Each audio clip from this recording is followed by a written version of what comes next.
Olá, sejam bem-vindos a mais uma aula do componente matemática aqui na EJA segunda fase. Eu sou o professor Rio, e eu venho aqui trazer a nossa primeira revisão, a revisão aqui da unidade 1. Acompanhe comigo. Estamos na aula de número 17 e hoje é dia de revisão e avaliação. Vamos então dar início à primeira parte da revisão.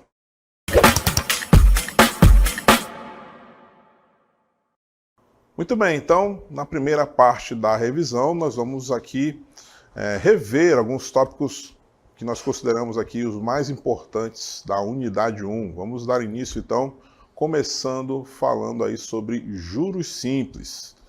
Então, nós temos como pontapé inicial, o entendimento dos juros, tá?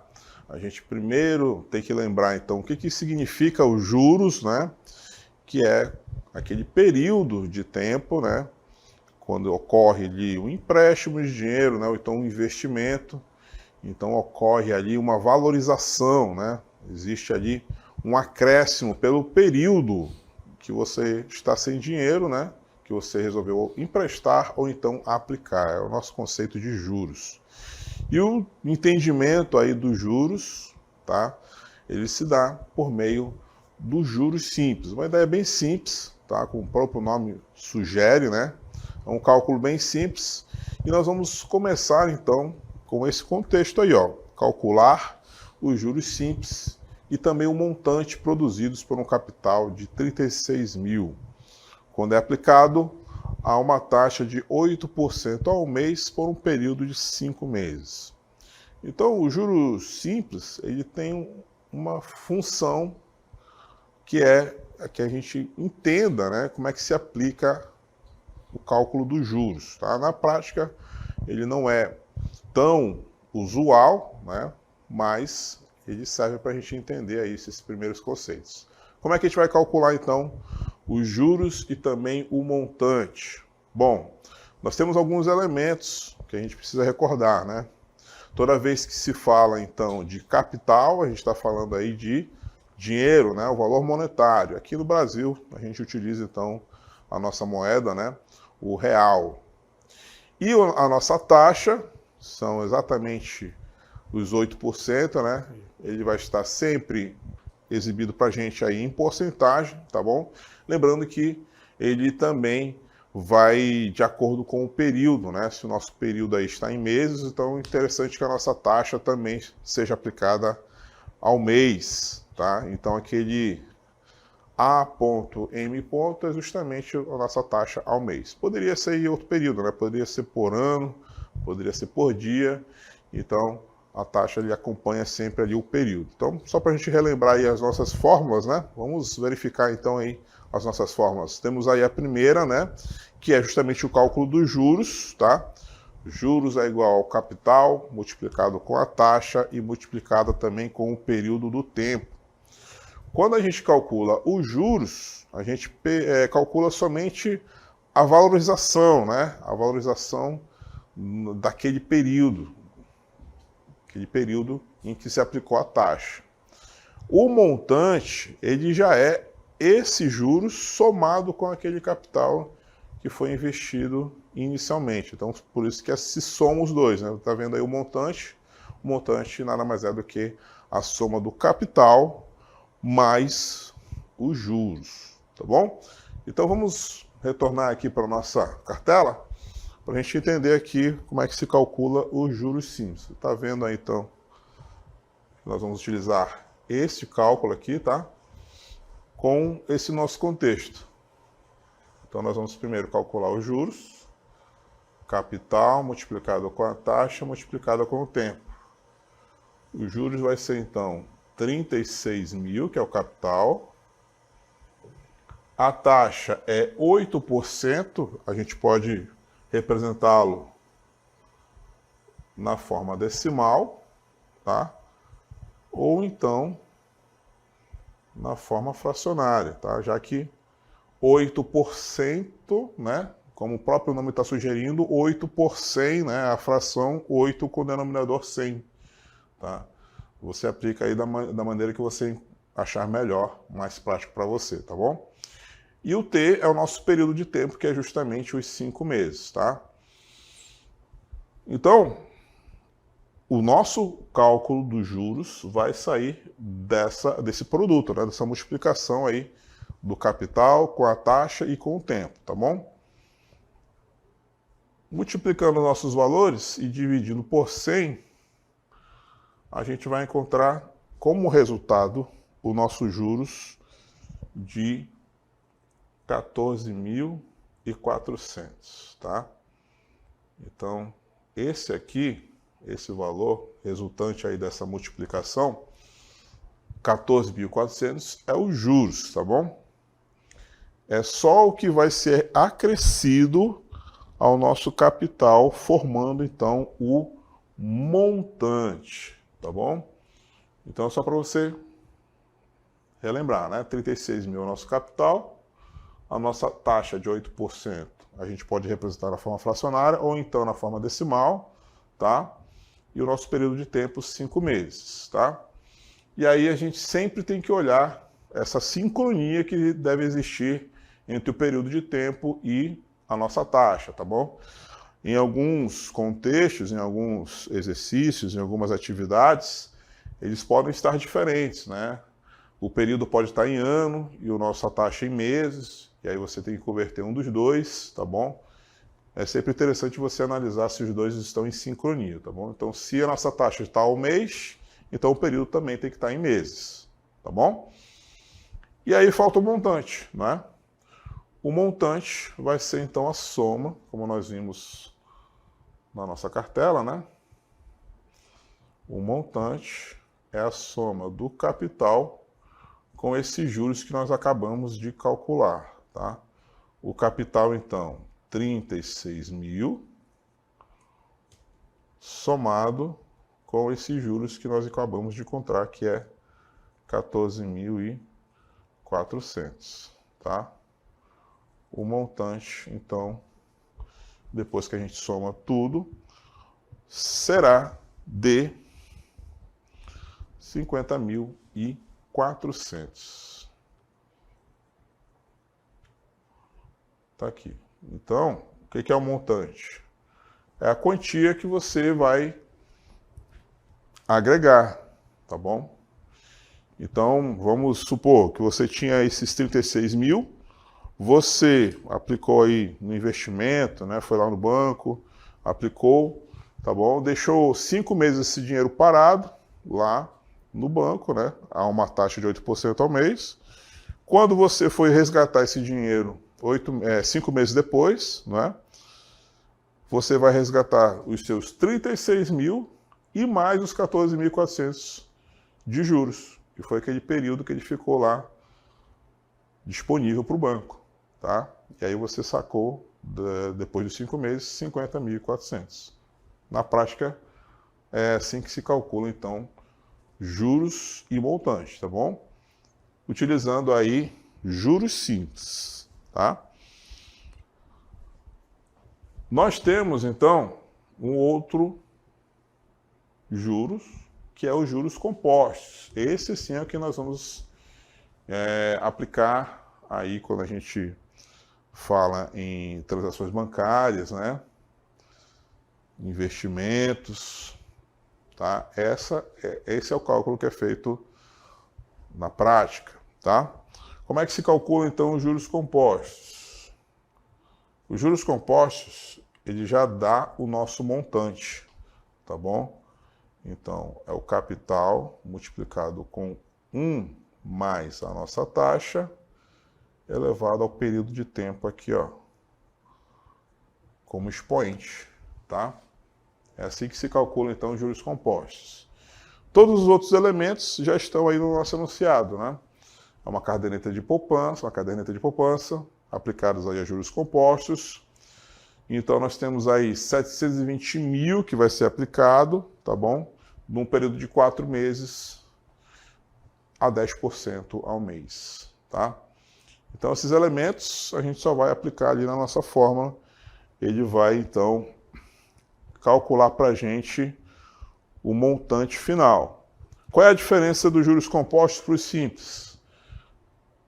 O juros compostos, ele vai aplicar todo o final de mês, aqui no caso são 4 meses. Então, no final do primeiro mês, ele acrescenta os juros.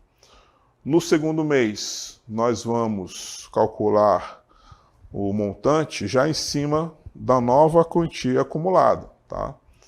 Então, a gente vai ter um acúmulo já depois do primeiro mês. E aí, quando a gente for para o segundo mês, já agrega também o que foi somado ao primeiro mês. No terceiro mês, a mesma coisa, agrega tudo que já veio calculado de montante, né, no primeiro e segundo mês, e assim sucessivamente, né, o famoso juros sobre juros. Tá? Por isso que ele tem um crescimento maior do que os juros simples. Então, na hora de calcular aqui o nosso montante, nós vamos ter, então, o capital inicial, que é 720 mil. 720 mil, tá? Mais a nossa taxa, que é de 10% ao mês, tá? Que vamos aqui colocar na forma decimal, tá bom? 0,1 elevado, então, a 4, né? Que é o período de tempo. Período de tempo de 4 meses, tá? E aí o montante vai ser esse produto aqui, ó. 720 mil multiplicado por 1,1 elevado à quarta potência. Quando a gente trabalha com juros compostos, é muito interessante que a gente tenha disponível aí uma calculadora, tá bom? Facilita bastante. 1,1 elevado à quarta potência vai ser igual a 1,4641. 1,4641, tá? Esse é o resultado aí desse 1,1 elevado à quarta potência, tá bom? E aí, o resultado final, né, vai ser então o produto desses dois, tá? Eu vou deixar aqui em aberto porque vai ser um trabalho braçal muito grande, né? Mas o resultado é esse, tá bom? O produto aí de 720 mil e 1,4641, resultado aí da nossa taxa, tá bom? Então, na prática é sempre usual utilizar uma calculadora, né? Se precisar calcular, a gente faz aí um trabalho braçal para calcular aí esse produto, tá bom? Mas utilizando, né, a nossa fórmula que calcula aí os juros compostos, tá bom? Para quem tiver aí acesso a uma calculadora, nas nossas salas de aula, podem realizar essa multiplicação aí e me digam aí qual é o resultado, tá? Vou deixar aí para vocês fazerem aí e completarem o nosso exemplo, tá bom? Então, iniciamos a nossa unidade 1 falando de juros simples e juros compostos, tá bom? Basicamente são essas duas fórmulas que se utilizam, tá bom? Basicamente é o que é necessário para a gente ter essa noção de juros, tá bom? Sempre lembrando, tá bom, de casar ali e fazer a sincronia da taxa de juros com o período, tá bom? Além desses temas que nós falamos aqui, né, nós também falamos um pouco aí de estatística, né? Vamos relembrar aqui alguns conceitos que nós também trabalhamos dentro da estatística. Olha só, lembrando da estatística como um todo, né? Conjunto de métodos que tem como objetivo a coleta, o tratamento e a interpretação de dados. Falamos também de população e amostra, começando com a população. O conjunto de todos os elementos que podem oferecer informações relativas ao estudo efetuado é chamado de universo estatístico ou população. Vamos lembrar o que é a amostra.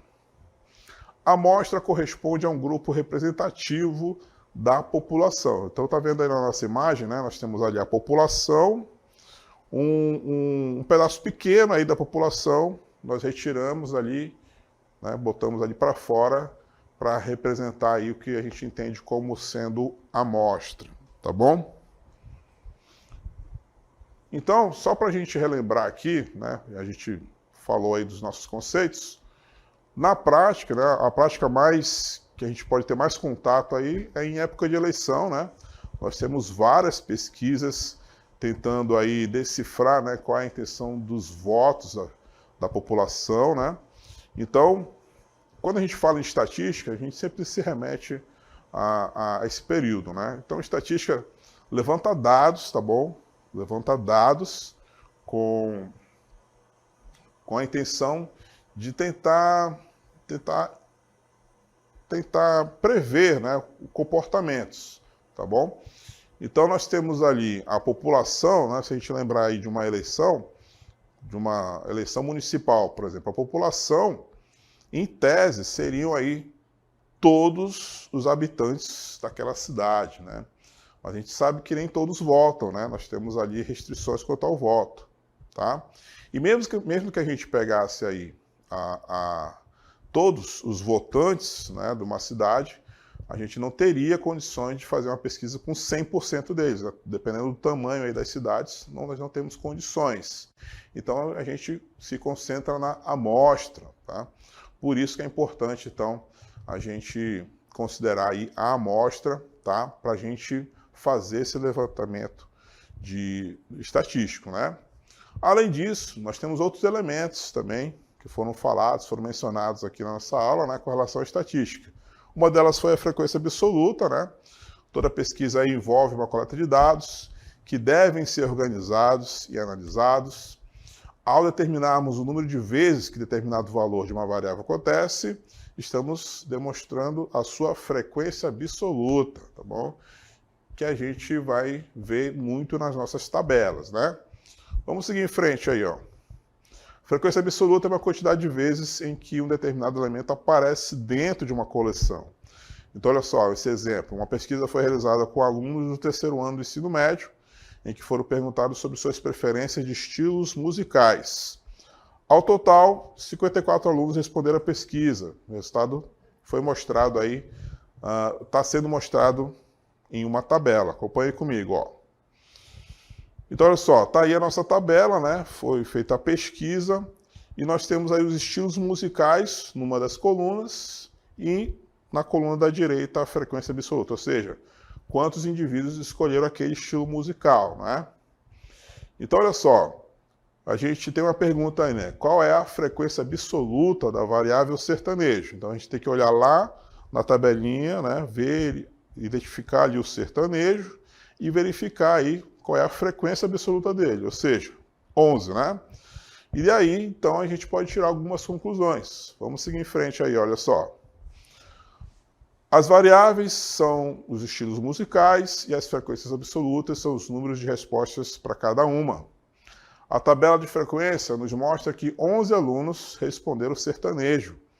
Assim, a frequência absoluta da variável é sertanejo, né? 11 de frequência. Vamos ver o que é frequência relativa, olha só. O professor fez uma pesquisa sobre o gênero de música preferido dos alunos de duas turmas do 8º ano. A turma A tem 26 alunos e a turma B 35 alunos. O resultado, novamente, foi mostrado aí numa tabela. Acompanhe comigo. Então nós temos aí, ó, os estilos musicais, né? A frequência da turma A e a frequência da turma B, do mesmo estilo que a gente viu ainda há pouco. Seguindo em frente. Observando os resultados da tabela, vamos verificar se o rock tem a mesma popularidade nas duas turmas, né? Apesar de o rock apresentar a mesma frequência, tanto na A quanto na B, né? A popularidade dele não é igual nas duas turmas, pois eles têm um total de alunos diferente. Nesse caso, na turma A, temos 10 alunos no total e 26, enquanto na turma B tem 10 alunos, no total de 35. Seguindo, Nessa situação, só podemos comparar a popularidade do rock entre as duas turmas se observarmos a razão entre o número de alunos que prefere o rock e o total de alunos da turma. Essa razão estatística é chamada frequência relativa. Olha só como é que é a frequência relativa.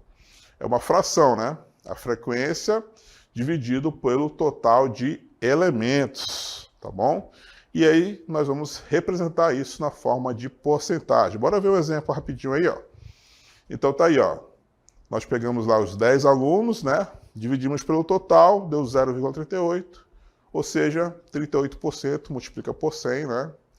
E aí na turma B, ó, mesma coisa, 10 por 35 vai dar 0,29, e aí a gente multiplica por 100, obtendo então 29%, tá bom? Então essa foi a nossa revisão 1, era isso que eu tinha para mostrar para vocês.